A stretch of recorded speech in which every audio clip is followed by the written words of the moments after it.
Hello students, कैसे हैं आप सब। आई होप आप सब अच्छे होंगे। आईसीटी वर्चुअल क्लासरूम में आप सबका स्वागत है। मैं विकास। बच्चों, क्लास 10th का मैथ्स हम कर रहे हैं और चैप्टर है आपका क्वाड्रेटिक इक्वेशंस। इस चैप्टर को हम कंप्लीट करने वाले हैं। देखिए, आपका ये चैप्टर हमने स्टार्ट कर लिया था और काफी सारे क्वेश्चंस हमने किए थे, लेकिन फिर से हम इस चैप्टर को रिज्यूम कर रहे हैं। एक बार रिवाइज करना जरूरी है, ठीक है। तो रिवाइज करते हैं और उसके बाद इसको हम आगे कंटिन्यू करें, ठीक है। तो क्वाड्रेटिक इक्वेशन क्या होती हैं, सबसे पहले ये समझिए क्वाड्रेटिक इक्वेशन कहाँ यूज होती है, ठीक है। Quadratic equation are widely used in the field of communication. Communication की फील्ड में काफी यूज होता है इनका, क्वाड्रेटिक इक्वेशन का। ट्रेजेक्ट्री ऑफ मूविंग बॉल और सैटेलाइट, ठीक है। सैटेलाइट या फिर कोई बॉल मूव करती है, उसकी ट्रेजेक्ट्री को डिस्क्राइब करने के लिए। इसका मतलब क्या हुआ बच्चों, ट्रेजेक्ट्री।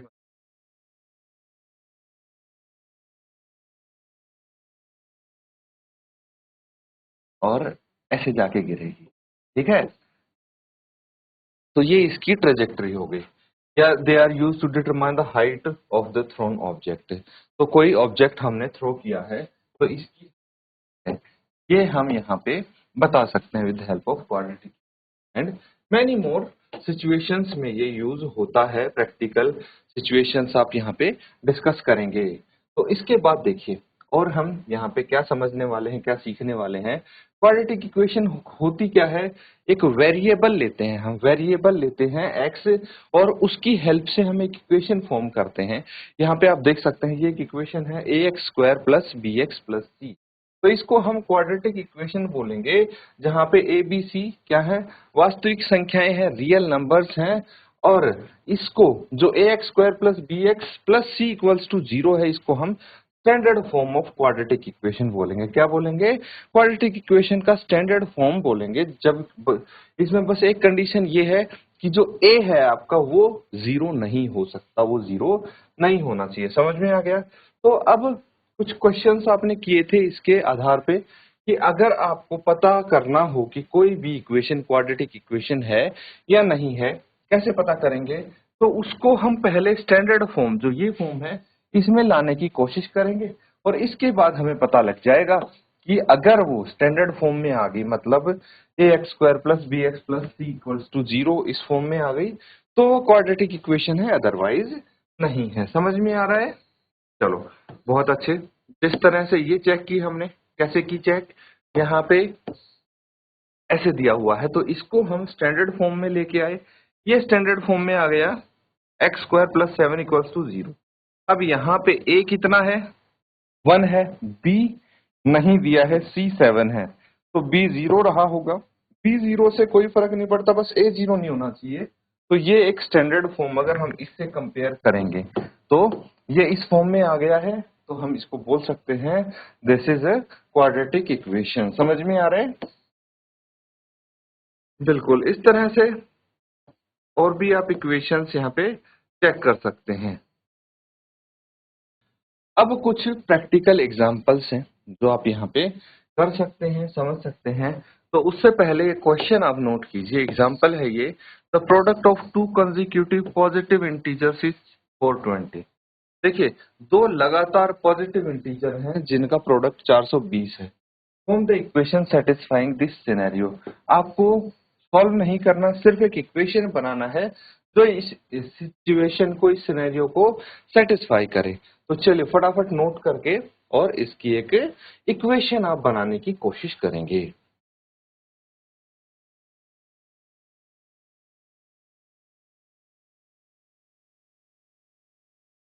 तो ठीक है, अब क्वेश्चन को आपने ध्यान से पढ़ा। क्वेश्चन में क्या है कि दो कंसेक्यूटिव पॉजिटिव इंटीजर्स हैं।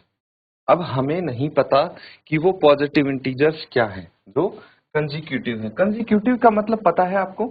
कंसेक्यूटिव मतलब होता है बच्चों लगातार, ठीक है। जैसे वन टू, ठीक है। तो ये कंसेक्यूटिव है, लगातार है। तो अब let the consecutive positive integer be x and x plus one,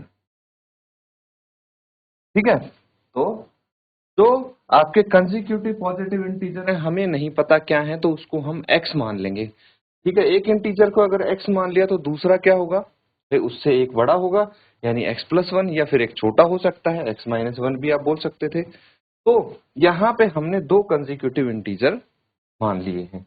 कुछ भी हो सकता है अब ये x, क्योंकि ये x तो वेरिएबल होता है। अब आपको बोला है product of to consecutive integers is, हम इन दोनों को प्रोडक्ट करेंगे तो क्या आ जाएगा, x इंटू x+1, ये 420 के बराबर आ जाएगा। गिवन है भाई, product of two positive integers क्या है, कंसेक्यूटिव इंटीजर्स 420 है।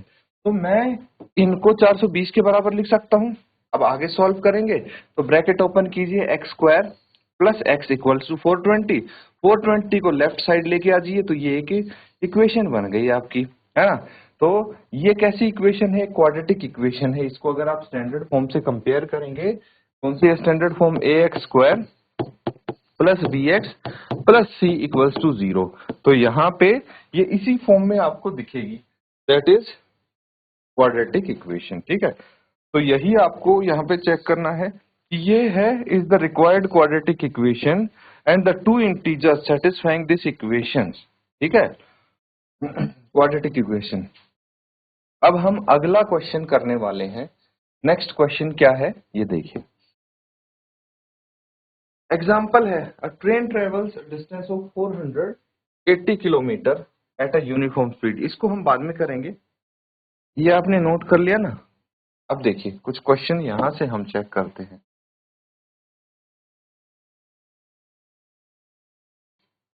ये देखिए बिल्कुल वैसे ही क्वेश्चंस है। क्या बोला गया है, represent the following situation in form of quadratic equation. Solve नहीं करना आपको, सिर्फ क्वाड्रेटिक इक्वेशन की फॉर्म में ये सिचुएशंस जो दिख रही हैं इनको प्रेजेंट करना है, रिप्रेजेंट करना है। ठीक है, तो चलिए नोट कीजिए फिर आगे करते हैं।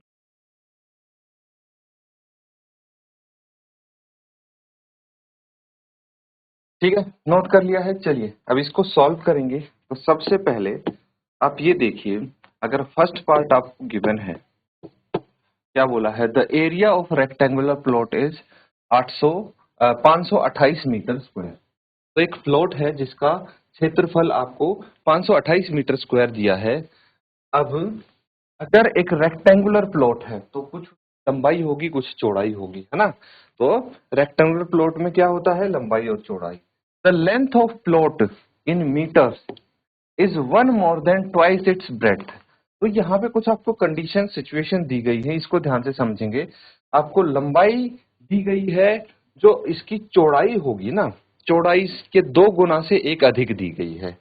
We need to find the length and the breadth of plot. इसकी हमें लंबाई और चौड़ाई फाइंड आउट करनी पड़ेगी। तो अगर हमें ये लंबाई चौड़ाई फाइंड आउट करनी पड़ेगी तो सबसे पहले हम क्या कर लेते हैं, ब्रेड्थ को x मान लेते हैं। Let the breadth of the rectangular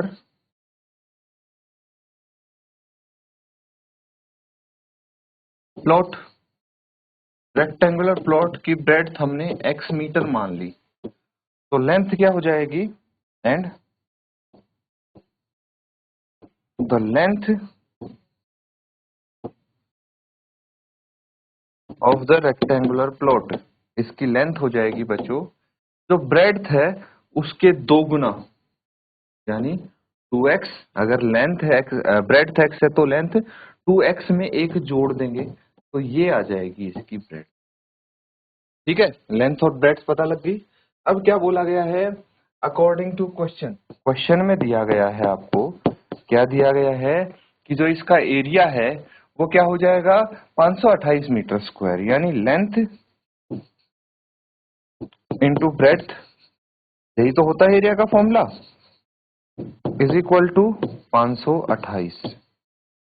ठीक है, मीटर स्क्वायर। लेंथ कितनी है, लेंथ है 2x प्लस 1, है ना, और ब्रेड्थ कितनी है, x है, इक्वल्स टू 528। इसको फर्दर हम सॉल्व करेंगे तो आपके पास एक क्वाड्रेटिक इक्वेशन आ जाएगी। सॉल्व क्या करना है, ब्रैकेट ओपन कर देंगे, यहीं कर देता हूं मैं। देखिए ये हो जाएगा 2x स्क्वायर प्लस x 528 को लेफ्ट साइड लेके आ जाइए, इक्वल्स टू 0। ये आ गया आपका क्वाड्रेटिक इक्वेशन। यही पूछा गया है, आपको सिर्फ क्वाड्रेटिक इक्वेशंस फाइंड आउट करनी है, तो ये क्वाड्रेटिक इक्वेशन होगी according to this situation. Note कर लेंगे इसको,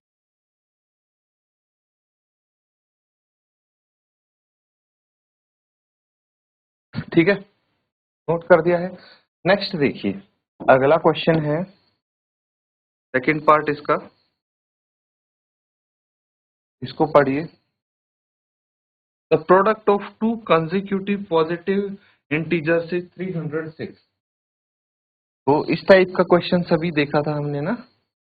तो लगातार पॉजिटिव इंटीजर हैं, उनकी प्रोडक्ट 306 है, तो इंटीजर्स क्या होंगे ये आपको बताना है। सेकंड पार्ट है, तो आप लिखेंगे let the two consecutive let the two consecutive positive integers be x and x plus 1 हो जाएगा दूसरा, है ना। भाई पहला अगर इंटीजर x है तो दूसरा कंसेक्यूटिव होगा तो उसमें एक जोड़ देंगे, x प्लस 1। अब क्वेश्चन के अकॉर्डिंग देखिए, क्वेश्चन के अकॉर्डिंग क्या बोला गया है कि अगर इन दोनों का मैं मल्टीप्लीकेशन करता हूं, ठीक है, x और x प्लस 1 पहले और दूसरे इंटीजर का, तो ये किसके बराबर आ जाएगा, 306 के बराबर आ जाएगा। अब इसको प्रोडक्ट करेंगे तो x square plus x equals to 306, और अगर इसको फर्दर सॉल्व करूंगा मैं तो x square plus x minus 306 equals to 0। ये इसकी क्वाड्रेटिक इक्वेशन आ गई, ठीक है। तो अगर स्टैंडर्ड फॉर्म से इसको चेक करेंगे तो ये क्वाड्रेटिक इक्वेशन है, ठीक है। तो this is the required quadratic equation for this situation. Note कर लेंगे इसको,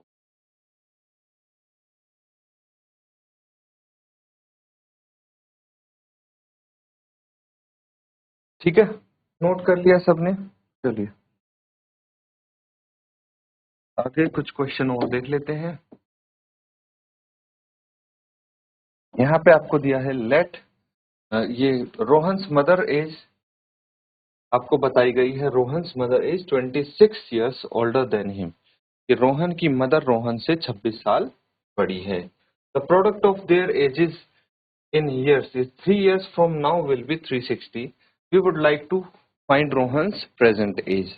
तो रोहन की प्रेजेंट एज फाइंड करनी है, इसके लिए हमें एक क्वाड्रेटिक इक्वेशन बनानी है, जो यहाँ पे सिचुएशन दी गई है उससे। तो चलिए फटाफट नोट करके एक इक्वेशन बनाते हैं।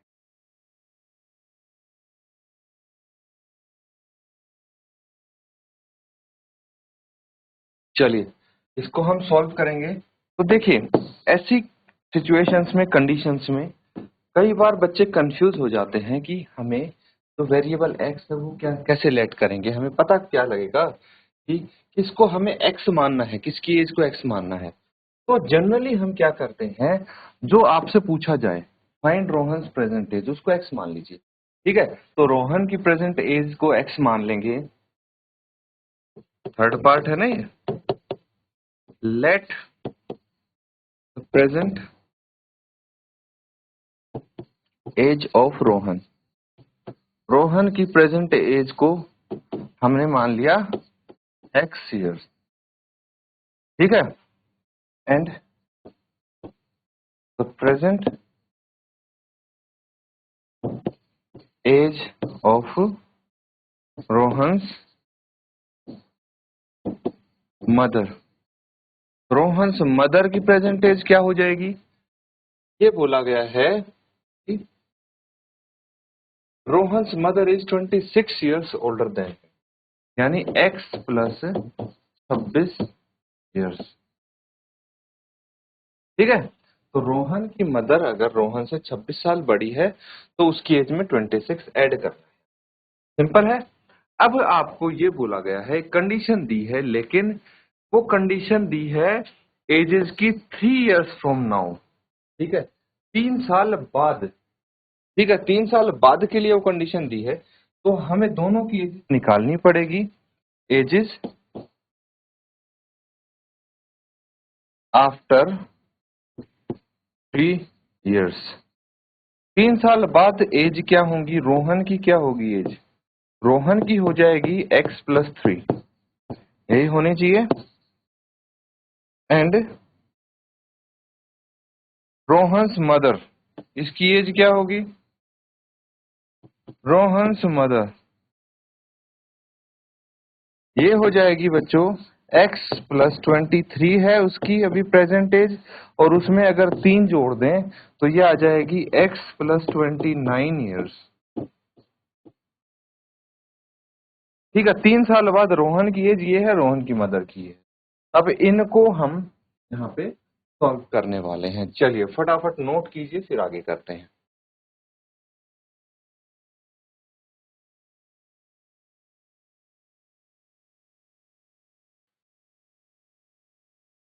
ठीक है, तो अब सिंपल है। अकॉर्डिंग टू क्वेश्चन क्या बोला गया है, अकॉर्डिंग टू क्वेश्चन ये बोला गया है 3 साल बाद अगर दोनों की एज, यानी रोहन की एज जो कि x+3 है और उसकी मदर की एज जो कि x+29 है, इनको अगर मल्टीप्लाई कर देंगे तो ये 360 हो जाएगा। इनका प्रोडक्ट किसके बराबर होगा, 360 के इक्वल होगा, यही आपको बताया गया है।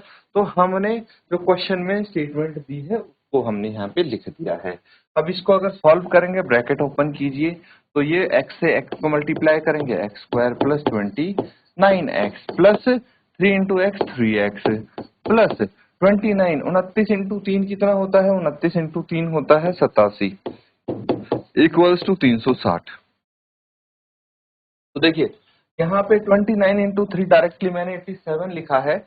इसकी ट्रिक्स आप अपने हिसाब से यूज कर सकते हैं। मैंने तो किया है 30 इंटू 3, ये डायरेक्टली मुझे पता है 90 है, तो इससे एक कम है ना 29, तो मैंने इसमें से 3 माइनस कर दिया, 87 आ गया, क्योंकि 29 को 3 टाइम्स कर। समझ में आ गया, इस तरह से मैंने इसकी कैलकुलेशन की है। तो जल्दी मेंटल मैथ्स के अकॉर्डिंग हमने इसकी कैलकुलेशन इजीली कर सकते हैं। अब x² ये हो गया, इन दोनों को जोड़ देंगे तो कितना आ जाएगा, +32x plus 87 minus 360 equals to 0। अब इनको आप सब्ट्रैक्ट कर दीजिए, x² + 32x, और इसको अगर घटाएंगे तो कितना आ जाएगा, डायरेक्टली अगर सब्ट्रैक्ट करना चाहें डायरेक्टली कर सकते हैं, 360 में से 87 माइनस करना है। ठीक है, कितना आ जाएगा ये, 10 - 7 3, और यहाँ पे 15 - 8 7 और 2 एज इट इज, तो ये आ गया -273 इक्वल्स टू 0। ये आपकी क्वाड्रेटिक इक्वेशन आ गई है। ये हमारी जो जनरल इक्वेशन है ax² + bx + c equals to 0, इसको सेटिस्फाई कर रही है। तो that is our quadratic equation. Note कर लेंगे बच्चों इसको।